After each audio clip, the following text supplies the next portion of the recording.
从云，看这部戏我就觉得越看我就觉得他好可怜呐！哎，我把我所有的这个欣赏肯定全给了若来，对他我现在觉得有点愧疚。你看成边的时候有点愧疚是吧？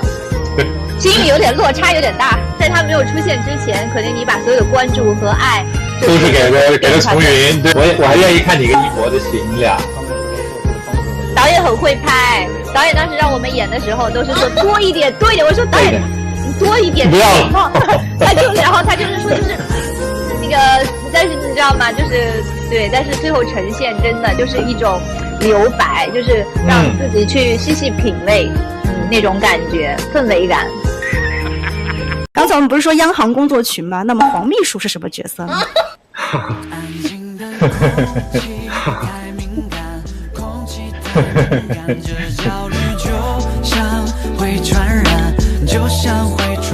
一博觉得从云，觉得宋帅应该是什么样的担当？先生，先生，先生。黄秘书说：“那我走。”一博拍的戏吃了很多苦的，就是说互相对对方的西装造型有什么样的评价？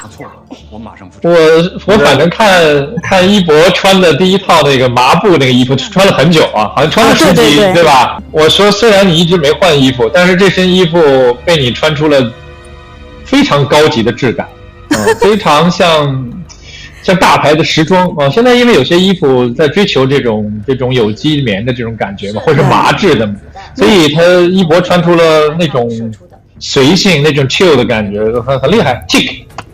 聊到那场戏，我就想插个话，我跟一博的第一场对手戏，就是那场他被吊起来，被打得很惨，被林晓松虐待之后的那场戏。那天就像一博说，那是一个很冷的晚上，上海我们刚开机1月底，下着冻雨，非常冷。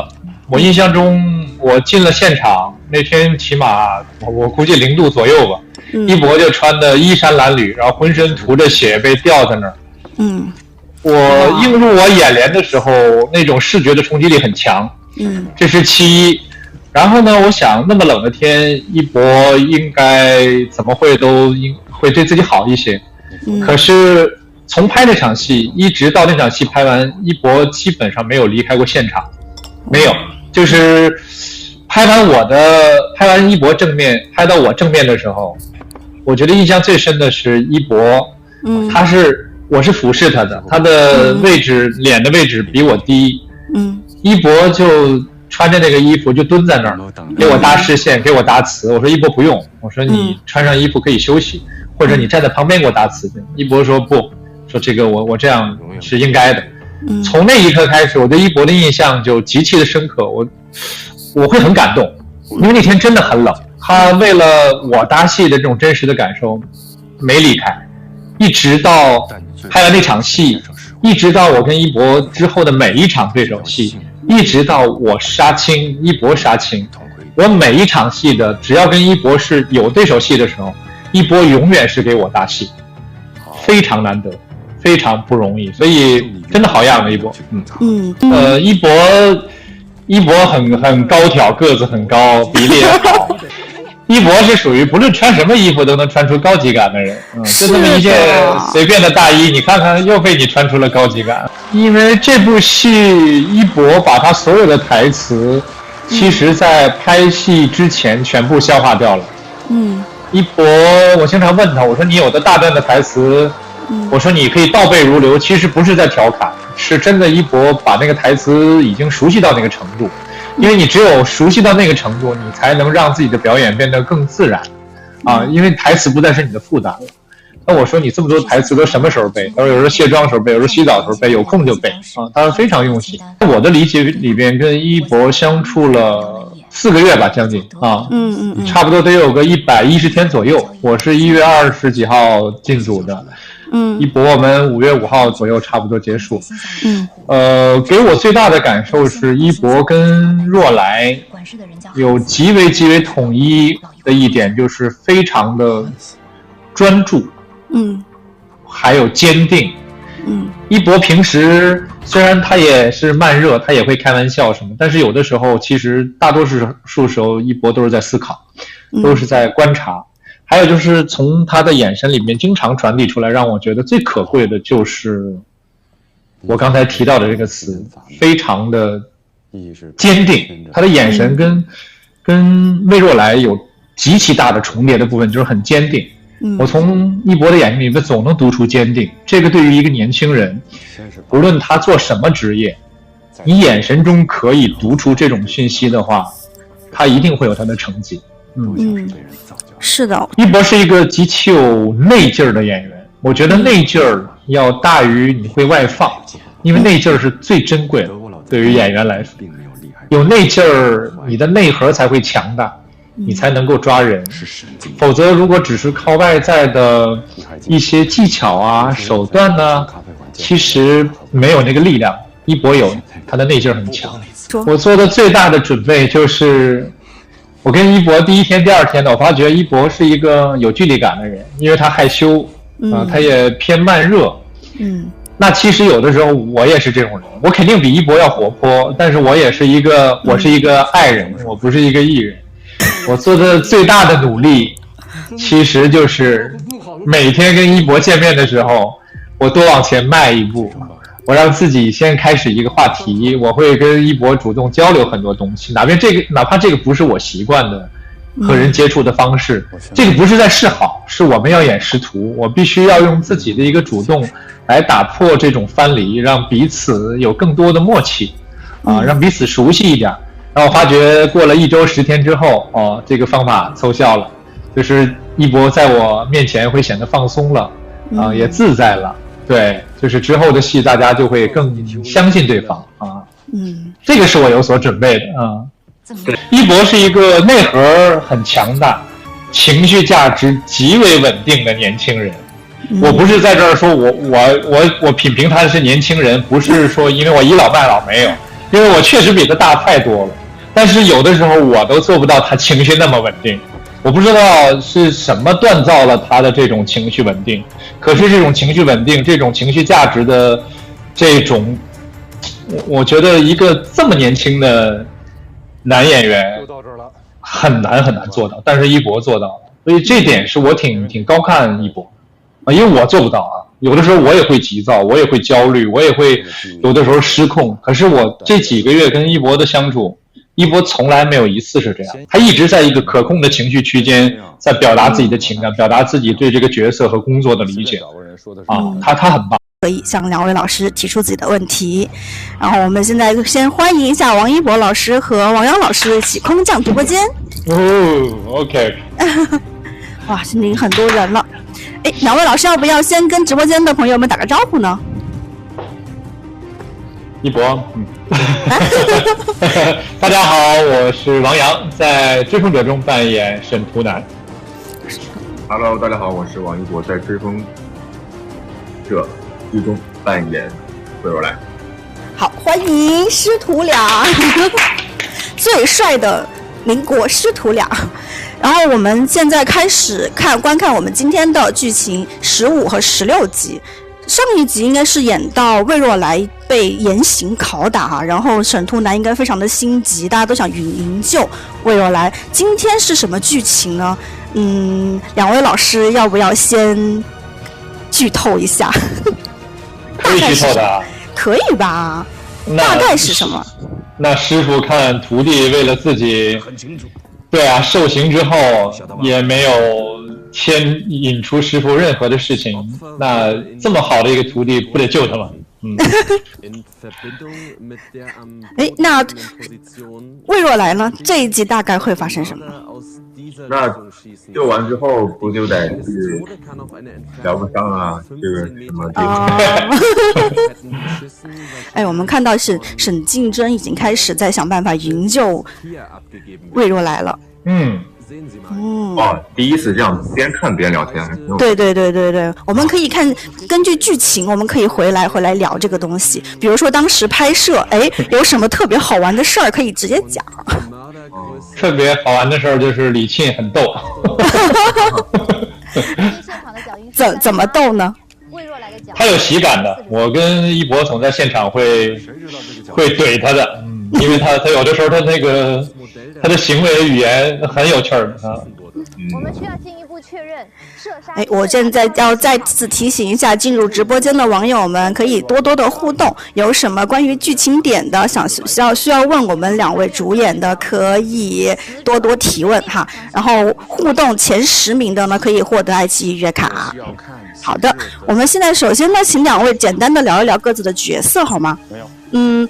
我先说一下魏若来吧，就是我自己在看剧的时候，我是对他那个出场特别有印象，就是他去央行去面试的时候，他有露出自己的一个破洞的袜子，然后还拼命的擦皮鞋，那个小细节特别生动啊，感觉这个人的灵气很快就出来了。请问这个细节是怎么设计的呢？是有什么意义呢？我觉得首先魏若来这个人物在上海的生活就非常的艰苦，然后他想要去面试央行，又是自己喜欢想要向往的一个地方，肯定是希望能够把最好的一面展现给外人。那他没有别的鞋子，他只能尽量让自己显得很干净。那大家都满意了。果然是艺术是也源于生活哈，感觉这个生活化的小细节加入，就显得这个人物很鲜活。那我还想问一下王阳老师，因为其实我个人是很喜欢看您穿西装的嘛，然后就是好多网友都表示您需要把西装焊在身上。在这个剧里面，其实也是有不同的西装的造型哈，有很多这种儒雅的，有酷帅的，就是这些西装对于剧情来说有什么不一样的一些作用呢？细节呢？首先要用这些西装的不同的样式穿上之后，给这个角色一定的一个身份的定位。对，因为他毕竟是中央银行的财政的高级顾问嘛，他不可以穿得太随意，他要有他的气场。对，所以我觉得西装就像是沈图南的战袍一样。还有就是说，要把西装焊在我身上呢，得有一个前提。一博不要同时跟我出现在一个画面里面穿西装，否则的话就会相形见绌。没有，2位是穿西装各有各的风格哈。然后一博的是好不容易才有一件好的西装，马上就给打破了。那是的。那就是其实我觉得哈。戏服的话，对于演员来说也是细节的一部分。我还想问的就是，这部戏里面有一个很细节，就爷叔这个角色嘛。爷叔这个角色其实出现的比较少，但是呢，好像他是一个很神秘的人物。这两位对爷叔这个人物有没有什么所谓剧透或者理解的东西吗？爷叔就是在七宝街的一个，我觉得是一个很低调，但是又会给我一些很好的一个指导的一个人，然后他也不会提自己的过往，可能是一个神秘的人物，很好的一个长辈吧。王阳老师呢，好像他是沈图南认识的人，但是我们不知道他什么关系。这个我们在剧情里边没有特意做过多的展现，其实留的这个神秘的空间就是为了给大家更多的一些想象，让观众知道其实高手在民间啊，有些人活得很超脱之后，其实名利对他来说没有那么重要，有可能真正厉害的人就在你的身边，人外有人天外有天吧。就是深藏功与名。对，感觉爷叔就是这里面的一个扫地僧，是那种灵魂导师的感觉。对，他对若来的所有一些在精神层面的一些引导，其实即便戏份没有那么多，但却远远大于沈图南。而且爷叔的很多话都很有哲理哈。其实他算是追风者里面的那种先生中的先生。那其实沈图南也是魏若来的老师嘛，也算是灵魂导师那种。我想问一下，就是对于魏若来来说，沈图南是怎样的一个老师呢？这个可能先请魏若来回答一下，您心中的沈图南是什么样子？开始我觉得对魏若来来说，图南像是偶像一样，然后是自己向往的一个地方。但我觉得慢慢接触之后，亦师亦友吧，然后又像亲人一样，也像是遇到了自己的伯乐。那也很期待你们后续的一个师生的一个发展。那么对于沈图南来说，又怎么看待魏若来呢？对于沈图南来说，魏若来一定让他觉得其实可以感受到年轻时候的自己啊，他怀揣梦想，对未来有期许，对于家国有他的情谊。那其实所有这些都是图南年轻时候身上所具备的一些特质。更重要的是，若来他的能力非常强，智商、记忆力、逻辑分析、判断，其实这些都可以帮到沈图南，来让自己的事业或者说自己的一些对于经济上的政策可以更好的往下去延展。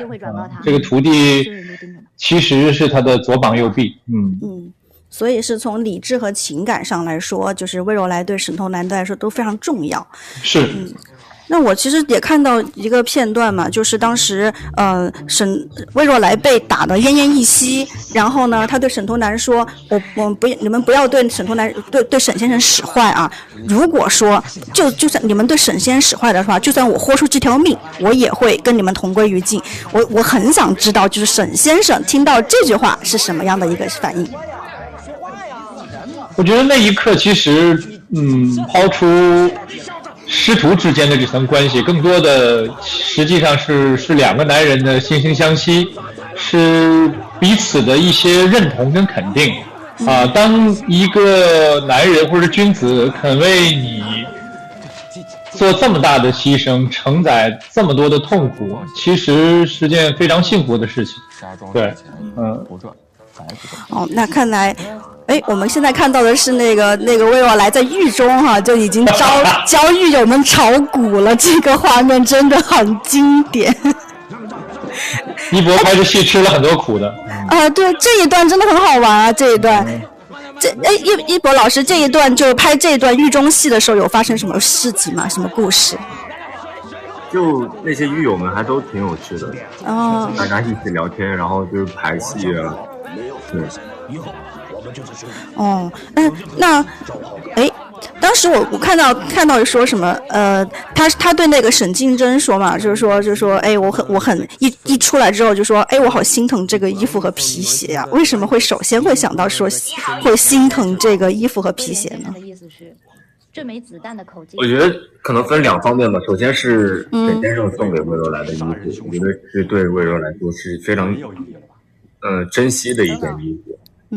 这是一方面，还有一方面是那天在案发现场。他来上海这么多年，没有人他没有穿过这么好的衣服，然后又是对自己来说是很重要的一个人送上的衣服，所以我觉得会。威廉先生和邓先生都那王阳老师怎么理解呢？就是这个为什么他会首先说那个很心疼衣服和鞋这一段？哪一段？就是他对沈静生说，我首先最很心疼的是我的衣服和鞋，这一段就很有意思。看我找到了什么？其实对于若来来说是一个市井中的一个小人物，对于他能营造的一身体面，对于他这个阶层或者他这个年龄或者他的收入水平，是一件非常不容易的事情。他刚刚有这么一身衣服，然后而且还是师傅带着他去买的。当然了，这个60大洋不是沈图南付的，但依旧是他是60大洋了。他那时候工资刚15块钱，涨到50。对啊，这一身衣服除了对于沈图南对于在价值方面给予魏若来的肯定之外，更多的是他若来更像是跳出了七宝街的某一个圈层可以很体面的面对自己的工作，少了一些自卑感。那刚刚穿上这么一身衣服就被林乔松给弄成这样，所以他的那种反讽实际上有更多的力量而不简简单单的就是魏若来心疼这套衣服。那我们评论区的朋友们有没有说，就是如果说心疼魏若来的可以扣1，心疼这个衣服的可以扣2？交叉对比，肯定都是2吧？是吧？那不可能吧？那两位老师有没有就是互相就是觉得对方在这个剧中的那个造型有没有比较印象深的那一套啊？就是说互相对对方的西装造型有什么样的评价？我反正看一博穿的第一套那个麻布那个衣服穿了很久啊，好像穿了10集，对吧？对，10集。我说虽然你一直没换衣服，但是这身衣服被你穿出了非常高级的质感，非常像大牌的时装啊。现在因为有些衣服在追求这种有机棉的这种感觉嘛，或者是麻质的，所以他一博穿出了那种随性、那种 chill 的感觉，很厉害 ，tick。那一博老师来说一说王阳老师的那个服饰。我没什么特点，就是西装嘛。我觉得那个面试的那场戏，在那个沈东南省公馆，然后在我面试，然后看着王阳老师坐在那个自己的办公桌上，然后有大油头，有一种教父的感觉。然后灯光又很黑暗。那一身西服很帅。是王阳老师的这个整个造型就很像那种教父的那种形象。哎呦，人家那是教父，千万我这太汗颜了，这是没法比这个。一博，你不许再叫我老师，你叫我杨哥好不好？杨哥。现在想起来，我们来看一下，我们其实也有很多网友啊，就对这个剧情会有一些辣评。比如说呢，有网友说，魏若来进入央行是一个令人心动的 offer。想问一下两位老师，魏若来这个工作是令人心动的 offer 吗？魏若来老师，对魏若来说当然是了。一个工作，然后又是自己喜欢的工作，当然是一个非常心动的 offer。也轮不到你。他会想到之后这么危险吗？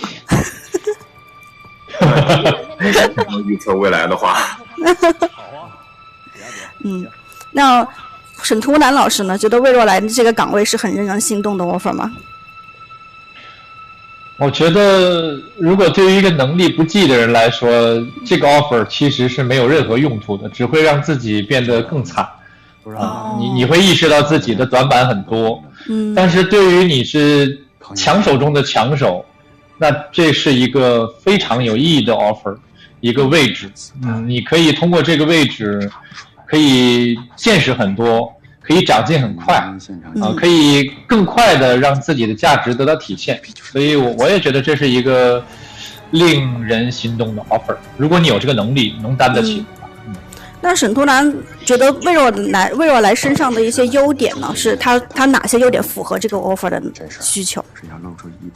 首先是要认同魏若来这个人的品性，就是他的德行是什么样子。我从沈图南的立场来看，视角来看，魏若来一定是一个品性非常纯良、很纯粹、很善良的人。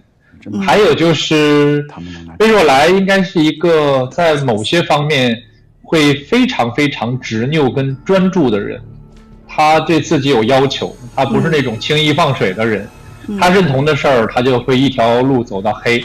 这个实际上跟沈图南有不谋而合的地方，就是沈图南为了铁血手腕，为了政策，他可以做这样的事儿。若来一博的扮演的若来，同样在很多方面也具备这种特质，这个是非常非常难得的啊。是，确实，我觉得魏若来这一点就演得特别的淋漓尽致。我看到弹幕里面有网友问说，那个皮鞋后来给阿文了吗？若来后来那个皮鞋又给阿文吗？好像皮鞋跑起来会更累吧？也是，阿文穿皮鞋就跑不了了。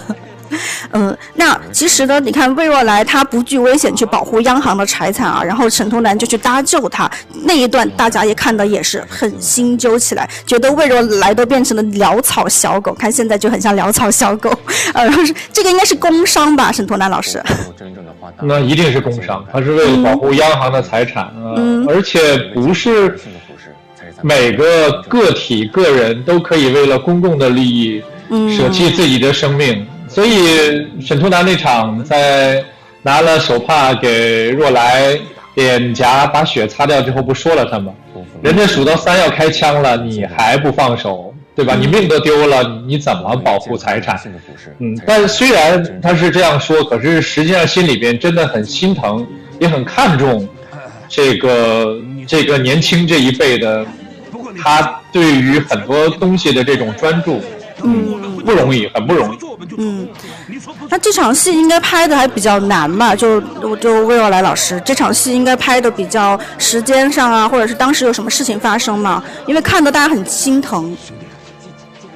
时间上到或者是说可能就是这场戏怎么拍的？有没有花絮什么的？就是在一个夜晚拍的。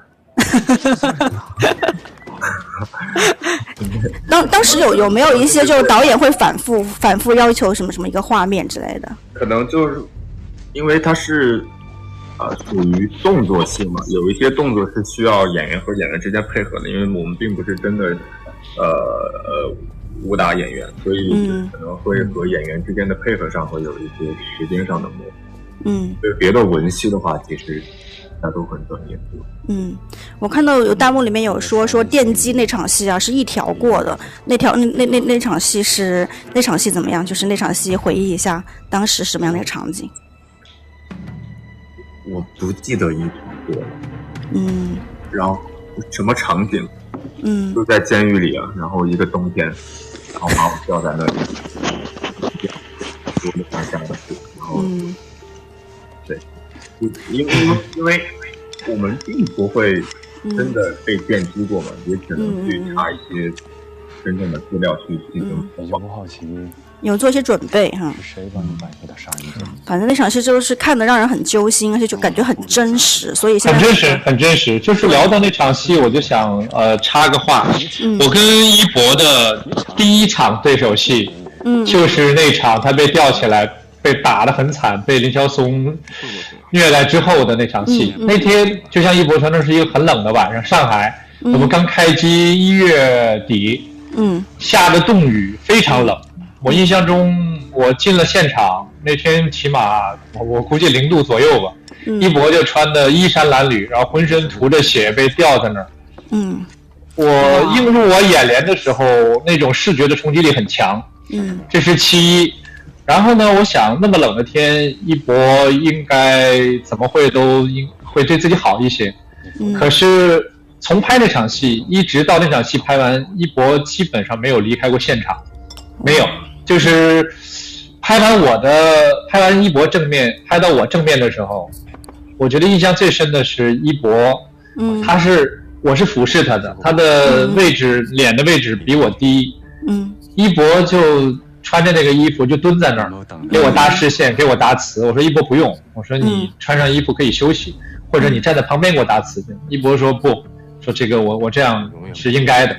从那一刻开始，我对一博的印象就极其的深刻，我会很感动，因为那天真的很冷，他为了我搭戏的这种真实的感受没离开，一直到拍完那场戏，一直到我跟一博之后的每一场对手戏，一直到我杀青，一博杀青，我每一场戏的只要跟一博是有对手戏的时候，一博永远是给我搭戏，非常难得，非常不容易，所以真的好样的一博。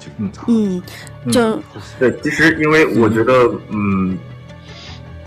为什么会这样呢？我觉得我可能也是因为刚入行的时候我遇到了很好的演员，就是佟大为老师，他告诉我一定要这么做。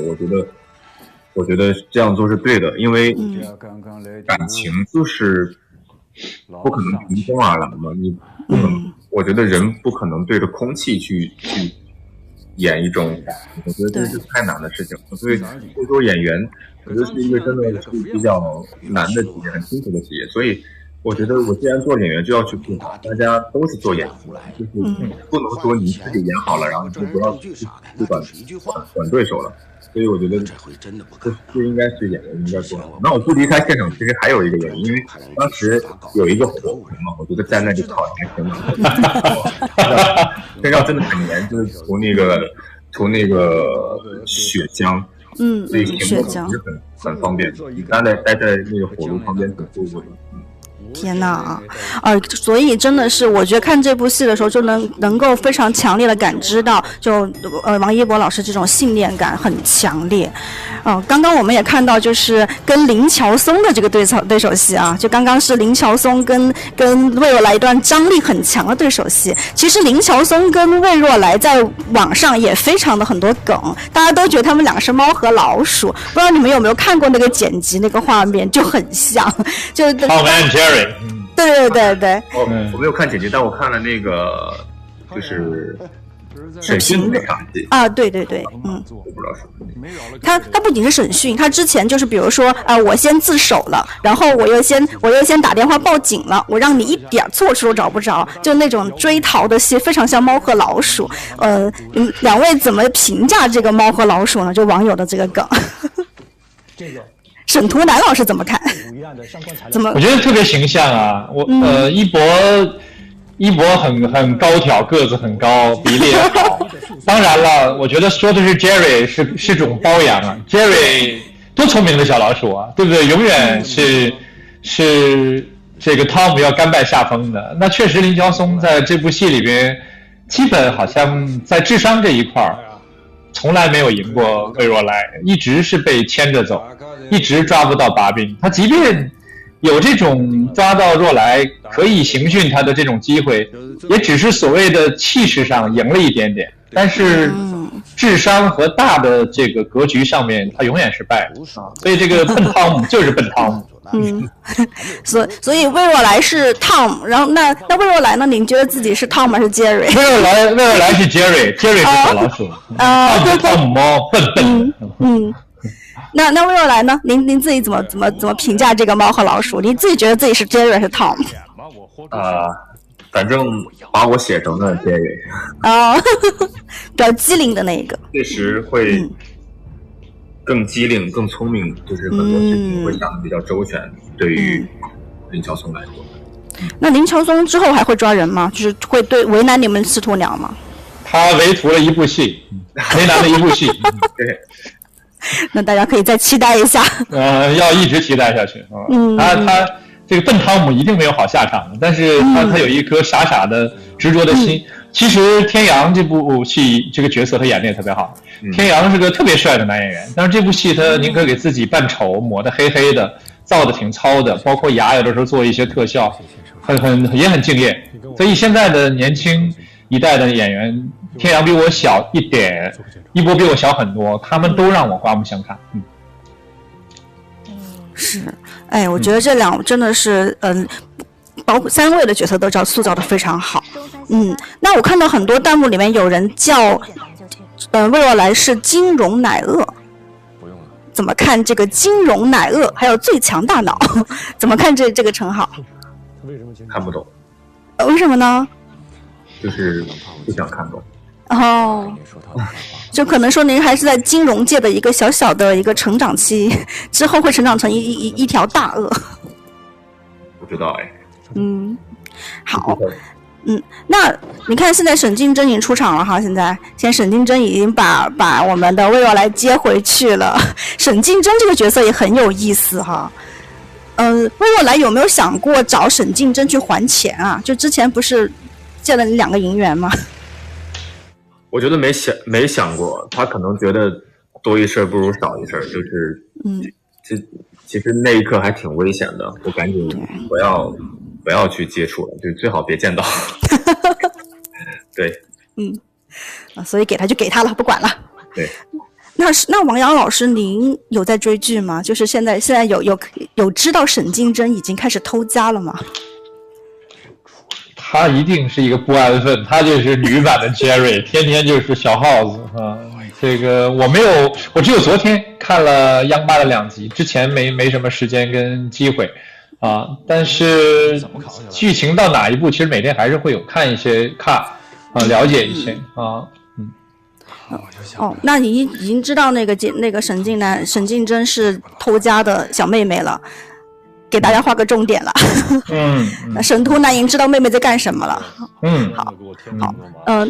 好，那个就是比如说，网友们觉得魏若来是七宝街的团宠嘛，然后魏若来对七宝街的这些朋友们会怎么看呢？是啊，他跟那个房东阿姨啊，还跟阿文他们后来关系会怎么样？他们后来的关系会怎么样？那现在的关系怎么样？现在关系很好。七宝街还有一些没有什么日常我们是没看到的吗？就是比如说，今天都补上。七宝街有馄饨摊啊，然后还有卖就是打铁的，然后就其实挺热闹，很有生活气。每个人在那里，我觉得都还挺开心的，然后每个人都挺好。那拍摄期间还有什么小趣事吗？就有没有什么有趣的事情？小朋友就多听少说，好吗？竞争以后少揪自己头。你看这个鱼儿这场戏，鱼儿这个也很可爱啊，有没有什么小趣事？这种拍摄的场景，吃饭的这个场景啊之类的。以后要吸取教训，谨言慎行，不要重蹈覆辙。比如小姑父这场戏，有没有什么有什么有趣事啊，或者难忘的事情？干杯！干杯！干杯！还有我呢，一起来，干杯！哎，这里很好玩，这里，这就俨然一家人了，这里已经。我们吃饭的戏拍了有没有1周？一博，对不对？我们每天就在互相看着笑，连着拍了好多天吃饭的戏啊，挺有趣的。就这场戏拍了1周是吗？不是这场戏，我们有好多吃饭的戏。他就一直在吃饭，一直在吃。我们说又要吃，明天还要吃，就很有趣儿。那么那种动作戏呢，有没有有意思的时候？动作戏，比如说追逐啊，或者是那种。后面有一场很大的爆破，其实当时还挺吓人的。吓人吗？是觉得声音很大，非常大。哇！然后先生是后来赶到的，但是我是当时就在那个十字路口。然后很响，咣，那个汽油弹应该是，对，咣一声。那我们就得期待一下后面的剧情，肯定是一个大的热点。那么就是比如说，那比如说我们有没有跟姚晓峰导演啊？姚晓峰导演幕后是一个什么样的人呢？大家合作的时候有什么姚晓峰导演有什么要求之类？他是一个什么样的一个气质的导演？可能是有点吧。我觉得导演很有能量，很活泼，非常有激情在现场。然后会一直调动大家，然后摆出很多的机会，对，然后也会突发奇想，在现场上跟听我哥瞎说，他的话能信吗？一些就是剧本之外的事情，少喝一点，演出来。对，一博应该也是第一次跟姚晓峰导演合作吧？是的。姚晓峰导演他有什么样一些工作方式什么的？比如说围读剧本呐，或者是有什么要求？在进组之前确实有围读剧本，然后拍摄的时候就是像我刚才说的那样，然后大家也会一点走戏，演着演着突然也会想出一些别的灵感。徐师傅再多给你做几身，我买单。那他是一个那种对你来说是一种鼓励型的导演呢，还是一种严格要求型的导演呢？这是我应该的，都有吧。先生都为我四处奔走了，我已经很惭愧。那王瑶老师跟姚晓峰导演的合作呢，怎么样？这次觉得？我也奔走了。像一博说的，的确，导演是一个有能量的导演，他是不怒自威的，他不是一个在现场经常要发脾气来让自己显得更有声望、更有威力的导演。他给演员足够的空间。但是他也会对某一个角色或者每一个角色有他自己的认知跟理解，他会跟演员去探讨一些对于表演上的定位和方向。还有就是导演对于画面的美学要求非常高，他是懂摄像、懂光、懂很多东西的人，所以演员跟他合作，其实把自己交给他是可以很放心的，他就像是一个舵手，可以领着这一船人朝着一个很正确的方向去一起前进。是看得出这个画面，导演对这个画面的要求应该是很高的。因为这个画面是有那种电影质感的感觉。对，我们的摄影指导周文操也是非常棒的摄影指导啊，所以他们在一起，在我看来是从专业的层面是强强联手。而且感觉就是魏若来老师的文戏啊，也设计得非常的好，各种台词什么都特别好。那两位老师能不能回忆一下，就进组之后的第一场戏和最后一场戏是什么呢？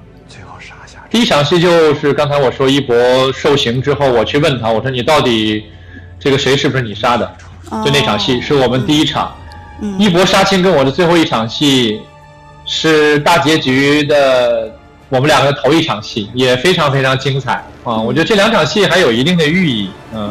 站在火车上，然后两个人，我不能剧透太多，但是一头一尾其实更像是一个轮回。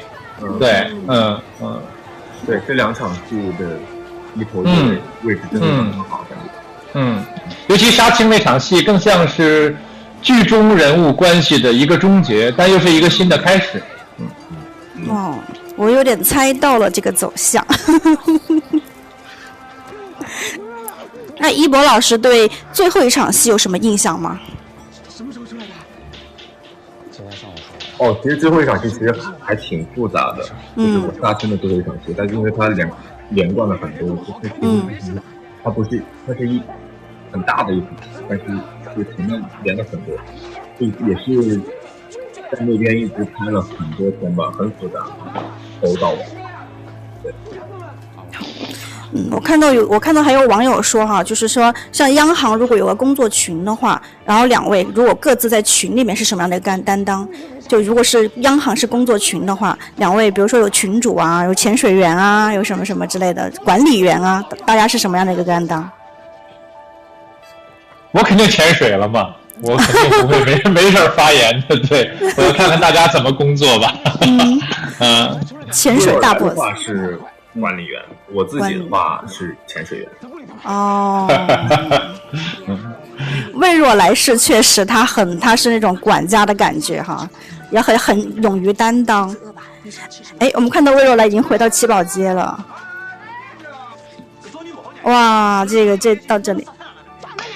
一博是属于不论穿什么衣服都能穿出高级感的人，就这么一件随便的大衣，你看看又被你穿出了高级感。是的，我真的觉得他当时在那个就是去举报那个李胜达的时候，那场戏的衣服特别有侘寂风，就是那种粗布的那种线条，特别有侘寂风，很好看。你看房东对他好好呀。周怡。对，周怡对魏若来真的是很好。杨坤老师演的也好。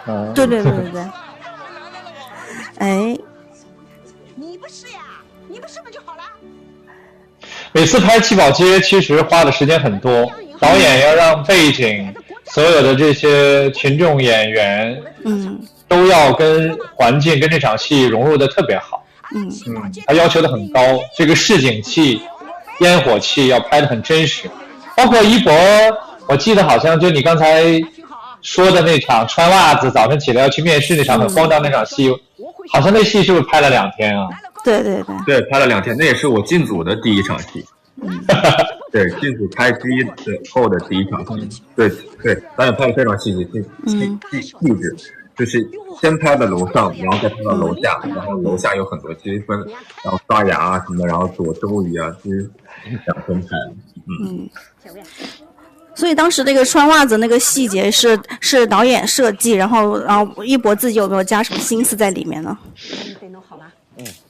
好像是导演设计的吧，好像是。现在马上长足了，你看，刚刚对他好，马上就长足了。潦草小狗啊，这个造型很潦草小狗啊。我们网友说七宝街的氛围很好，希望一直这么下去，会吗？会一直这么下去吗？会吧。又涉及剧透了。那其实我们看看，现在可以看看这个哈，这一段也是这段也是个长镜头。这个戏有很多长镜头。很多。我发现这戏就是感觉很多那种长镜头，然后很多那种交响乐的那种长镜头转场。就到沈图南老师了。人工馆。你说我又有妹妹，又有妹妹疼，然后在这么好的环境，一对比七宝街若来的房间，真的是，但是你妹妹在偷家呀，你看现在还不知道呀。小 Jerry。一博老师有人想问您对七宝街和邻居们有什么感触？就非常温馨，大家每个人性格都不一样。是兵工厂，这些资料都是兵工厂这边那么王阳老师有没有说追剧的话，有没有画出一些重点呢？比如说你觉得哪些情节一定得看那种？最重要的就是竞争对手。我没有给自己预设很多哪个场景会是高光，我要去刻意去追。其实这个戏，我觉得好的地方就是我没有办法去区分的哪场就是好看的，哪场可以忽略不计。它是一个连贯的它更像是个曲线像个抛物线，有高有低。那你有弧光的话，你有高光，那你一定是需要前期很多戏的一些铺垫。如果只是单纯的关注一场戏，那其实所有这场戏的高光所蕴含的力量和光彩，你其实感受不到那么强烈，你要连贯着看才行。所以我也希望说观众也好，还是喜欢这部戏的人也好，尽量不要倍速的去看这个戏，而是真的你能沉浸其中，跟着剧情，跟着演员的表演，大家共同的呼吸共同的气息来看这部戏，可能你感受到的力量会更强，你能得到的共情感更多。确实这部戏里面也很多，比如魏若来有很多那种长镜头，如果快进了的话，他就感受不到魏若来的那种呼吸感其实还是不能够倍速的去看剧。那王一博老师有在追剧吗？希望吧。我也是在片段式的看。有没有一些重点，比如说给大家提示哪些魏若来的情节是重点不能错过之类的？其实在魏若来这条线上，他每一集都还挺重的，因为他一直在成长，一直在遇到不同的事情。所以你像杨哥刚才说的，还是希望大家都能够慢速的、认真的、沉浸的去看这个。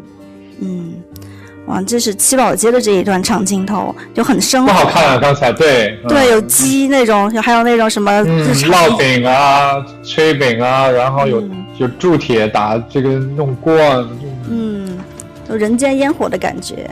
对，就是受伤之后准备重新拿起精神去上班了。其实感觉像魏若来的眼神从这一集开始就变得更加坚定了，之前可能还是有一点点迷茫的感觉。就魏若来有这样的感觉吗？因为刚进入央行嘛，但其实他也有很多的未知。我觉得经历过这些事情之后，跟先生之间有过一些事情，我觉得他觉得好像自己慢慢会更加融入到了。而且其实慢慢已经知道自己的使命了，感觉。哇，现在回到了央行。很不一样这一场很不一样，你看这个迈着这种自信的步伐就很不一样了，和第一次进来是很不一样的。这段演的还挺不错的感觉。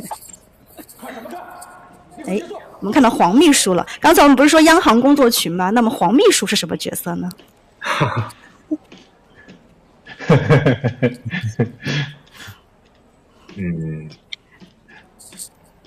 一博觉得丛云，觉得宋帅应该是什么样的担当？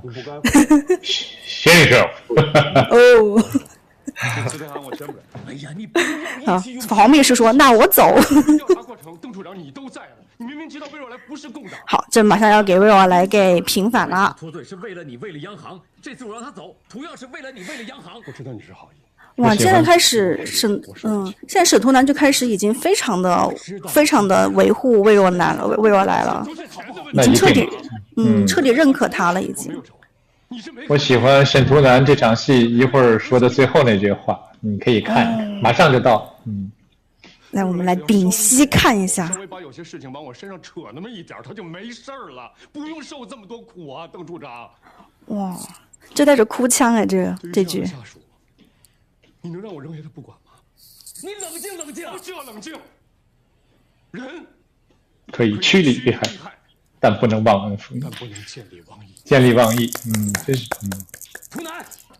哇，这句台词真的，其实都不容易，这个师傅也不容易，而且我感觉就是两个人的理念是特别合的，就从他们最开始的对话，感觉他们两个理念特别合。魏若来也是一个家国情怀，然后特别那种对热血情怀。这场戏导演特别重视，就是这个拜师这场戏，他拍的非常细致，很多镜头啊。我这个我很期待的一场戏来了，这个是马上就要拜师了是吗？马上，屏息来看一下拜师这场戏。他没必要知道。如果你还有一丝尊严的话，就请你马上离开。其实黄秘书对他也是很忠心的，很好的。是，1秒钟都不多待。魏若来，哇，对峙了。先生。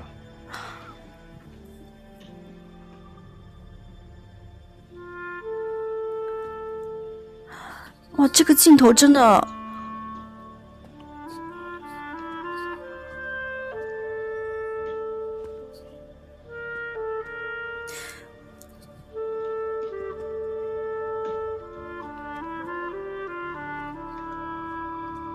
哇，这段好感，这段真的好，这段你们两个的节奏真的好好啊。导演很用心在拍，大家也演得很沉浸，而且一博和王阳老师的眼神是真的非常的有信念感，就是感觉能够洞穿的那种感觉。若来，想拜我为师吗？哇！从云，我觉得我们弹幕就评论，我们直播间的网友们都开始沸腾起来了哈，就是大家听到这句真的。所以说我呢，我为什么不生我者父母。哇，这句。师父，审时在上，受若来3拜。啊，终于拜师了。哎，两位这次在看到这样的一个，这是第一次看到这个成片吗？对，成片剪出来的第一次看。哇，有没有什么感受啊？就是看到这个片段有什么感受？我还是有点眼圈是红的，会被带入啊。其实这一刻不是在演员在看戏，是跳脱出演员，我们更像在看剧情里面的沈图南跟魏若来两个人经历这么多之后啊，成为师徒的感觉啊，还是不容易的。是因为我看到两个人的那个脚步很坚定的时候，我就已经开始眼圈泛红了。魏若来看到这个戏的时候什么感觉呢？就看到这个场面，应该这也是一博第一次看到这个成片吧？对，怎么说呢？因为我有时候不是特别喜欢看剧，但如果说看完之后觉得别人很好，还是会觉得开心。我想请在场的各位。这场戏拍的时候就是这样拍的吗？还是拍了几条这场戏？因为他就是我的关门弟子。因为机位特别多，对，导演很认真的去拍这场戏，包括拍大家的反应，然后角度很多细节，包括茶杯和笔，都在对这个有多。从今往后，你我就是师徒，你的一言一行，我有教诲和监督的义务。哇，这场应该是拍过很多遍吧？应该是抠过很多遍的那种。切勿懒惰。没有。那个是一条。不是说一条过，但是机位多，可是每个机位不会超过2条啊。哇，这很不容易啊！这么长的一段戏很不容易。因为这部戏一博把他所有的台词，其实在拍戏之前全部消化掉了。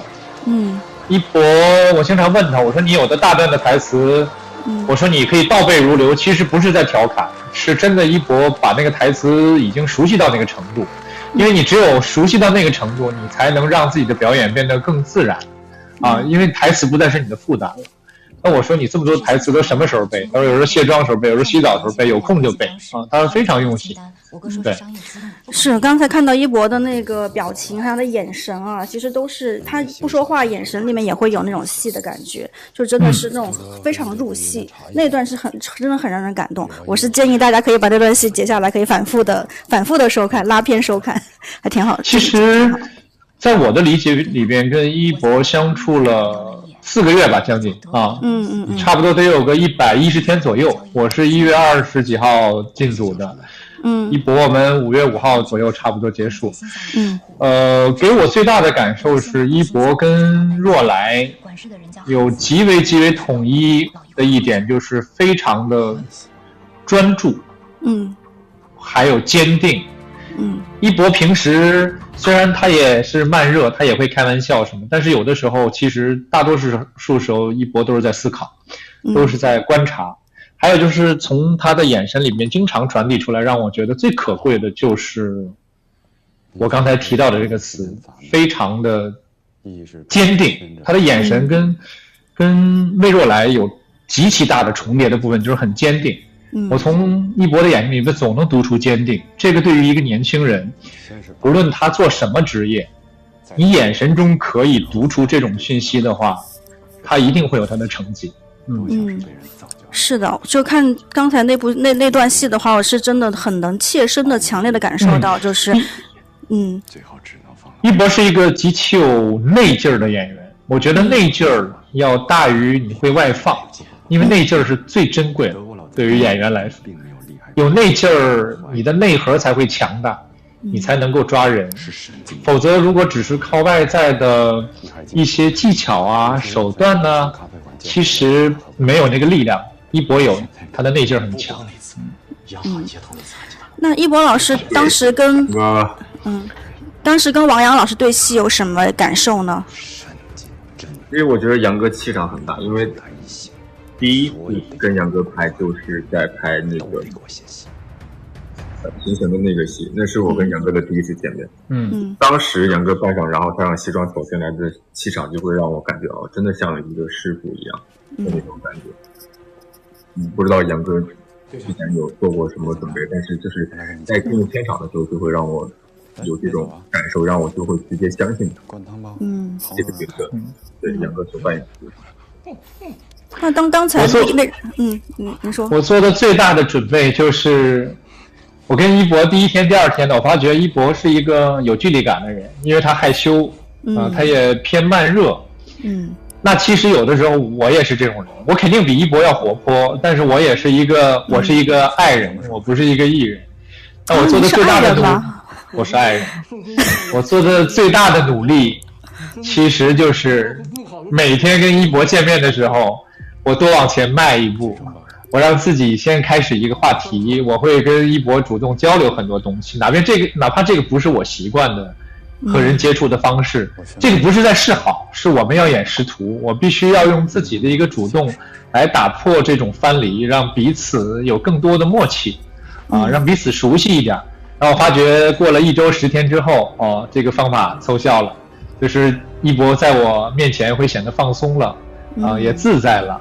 对，就是之后的戏大家就会更相信对方这个是我有所准备的对，因为我记得之后我们就拍了那个医院里的戏，然后生病，然后我就发现杨哥真的是很去主动的做，当然我也很辛苦，我也很不过我有时候不太知道怎么样去开剧然后到拍央行的时候，我们央行几人组每天就有很多乐趣，包括宋帅对吧？师傅宋帅把这个角色演的那种憨憨的感觉，那种忠心演得特别好。然后他在现场有的时候他的一些想法设计，其实在我跟一博看会不会有一点点过，可是最终的呈现还真是把这个人物演得很生动，挺好的挺厉害的。那一博现在看这个刚才拜师的那场哈，然后有没有回想起来魏若来那个时候心里想的是什么？就是当时听到沈图南说自己是关门弟子，当时心里想的是什么？能够回忆起来吗？改革方案早就通过了。我觉得会很复杂吧，因为这个事情发生的太突然了，就刚身体好了，然后来上班就遇到了这样的事情，而且前面又是大家对他的那种反应，然后突然有沈头男他的师傅为他站出来，然后说收，我觉得会非常非常的复杂，但是通过复杂之后，然后又拿到笔，然后去拜的时候，我觉得一定是非常有冲动，合照造册的时间，如果是因为您的原因造成了交接的推迟，很难去表达的一种。我可以在他脸上看到很欣喜，然后又非常复杂的那种感觉。那么沈图南当时又是什么样的心境去收徒的呢？还记得吗，王阳老师？但是影响了贵行的业务，外方会有顾虑吧？其实你让演员去分析那个当下我到底想了什么，我也很难用只言片语组织的特别好，言简意赅的去说给大家听。我只是说那个时刻我知道这场戏的重要性，我也把剧本的脉络捋得很清。这两个男人一大一小，就是这个一个是偏前辈，一个偏后辈，两个男人经历了这么多之后，他这个规定情境到那儿的时候，我觉得可能我也没想太多，我更多的就是我看着一博的眼睛，我看着他怎么演，我觉得大家要在一个频段上去呼吸去感受，其实那个时候我没有想什么镜头你从哪儿拍，你哪个机位给了我应该怎么照顾镜头。我们演员能负责的就是在那一刻尽量让自己专注纯粹，把自己的真情实感拿出来，而不是技巧。我一直觉得我不是一个有天赋的演员，但是我有的是一个诚意。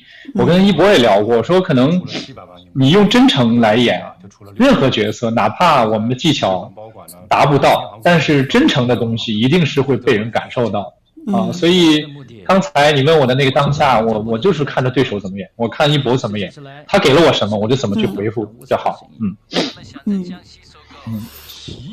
那我当时看到弹幕里面还有一个问题啊，觉得还挺好的，就是有人问说一博老师觉得自己跟魏若来有几分相像，就是这样，他身上的有什么品质是你比较喜欢的？不会让他们跟共产党达成任何的协议。执着坚定，这也是刚才杨哥说的吧？是的，对于我自己的话，我如果喜欢做一个事情，认真的，就是魏若来也是这样。没有问题。感觉魏若来和一博都是那种内核非常强大的人。哇，这里是应该已经开始到了下一步的那种战斗了。一博是一个内核很强大，情绪价值极为稳定的年轻人。我不是在这儿说我品评他是年轻人，不是说因为我倚老卖老，没有，因为我确实比他大太多了。但是有的时候我都做不到他情绪那么稳定，我不知道是什么锻造了他的这种情绪稳定。可是这种情绪稳定，这种情绪价值的这种，我觉得一个这么年轻的男演员很难做到，但是一博做到了，所以这点是我挺高看一博。因为我做不到有的时候我也会急躁，我也会焦虑，我也会有的时候失控。可是我这几个月跟一博的相处，一博从来没有一次是这样。嫌疑不是已经洗清了吗？他一直在一个可控的情绪区间，在表达自己的情感，表达自己对这个角色和工作的理解。他很棒。那一博您是怎么做到的呢？这一点是怎么做到的呢？这一点怎么做到的？不要负责任，你们只是协助。不要宣我也不知道怎么回答。感觉您是特别专注于自己当下的工作，然后就心无旁骛的那种，集中在一个事情上，你不去想其他的东西。我可能会比较控制自己的情绪，我也是最近最近一段时间就是我情绪波动确实比较少，我也不知道为什么。就好像我觉得任何事情急也好，怒也好，就是你去表达情绪都不会影响到解决任何事，所以我觉得这些情绪可以有，但是不过不要太激烈，因因为人嘛都会有各种情感，但是你可以，我觉得是可以很好的去控制。都已经发过了。我感觉这感觉也是跟魏若来最像的一点，就是大家都是一个很情绪稳定、内核强大，然后非常意志坚定的人啊，这点也是。而且感觉就是魏若来从感觉回到央行像贵妃回宫的感觉，就像那个熹妃回宫的感觉哈，就是他回去之后肯定会有一大番事情，对吧？肯定之后会搅动风云。会，一定会。你没事吧？这个戏呢，就是一直都会有事，然后就会很好看。大不了受处分嘛。你们是不知道这个乌哎，这场戏，你看跟那个林乔松他们这种对峙的这种戏份也挺多的。然后有没有印象深刻的一场，就是这种大家文戏台词很多的对峙的一场戏？我们的气场永远是压住他们，没办法，正义永远要打败邪恶的，杰瑞永远是领着 Tom 跑的。好，现在到这边李沁这边了。哎，学齐老师。学齐老师的戏也挺好的。那哪是好，用好字能形容。出神入化。哦，哎，这场16集吧，这也是应该是。哇，16集已经放完了，我是真的舍不得追评。我要不是为了今天陪看，我真的舍不得追评，太好看了，真的。3条线又很烧脑，我感觉每条线都有分析的那种很强的那种可能性哈，就像那种魏若来的成长线，然后师徒线、金融线，还有那一条革命线啊，真的每条线特别好。后面的情节会更迭代，所以大家继续往后看不太会失望，往后看就好。哎，那两位老师能不能用一句话来安利一下我们这个后面的情节，吸引大家去追剧呢？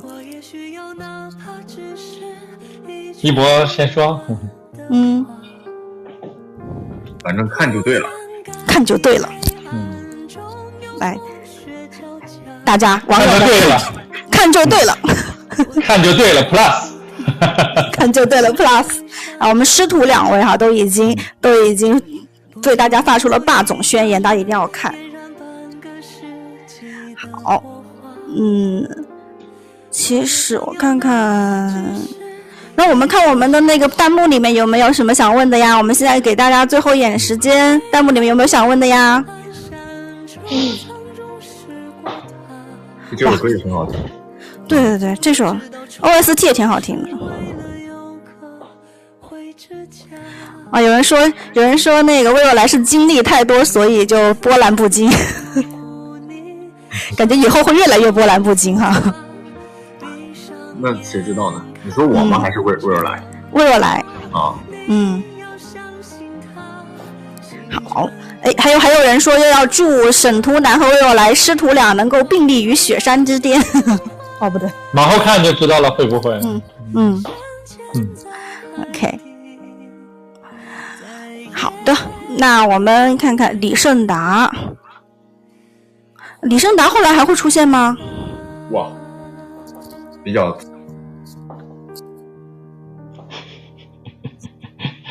李胜达这种叛徒就应该对，但是到底怎么对往后看。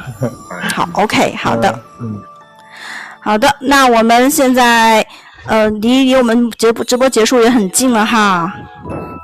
我们直播结束很近了，那我们现在大家这到了大家最期待的环节了。这个我们的追风者到底能不能热度破万呢？然后如果破万的话，2位老师打算立什么样的 flag？ 立什么 flag？ 还要立 flag？ 希望他破万。对，我们如果为热度破万的话，能不能立一个 flag？我想听一博先立什么 flag， 我再见机行事吧。破了再说吧，但我相信肯定可以破的。好，王洋老师呢？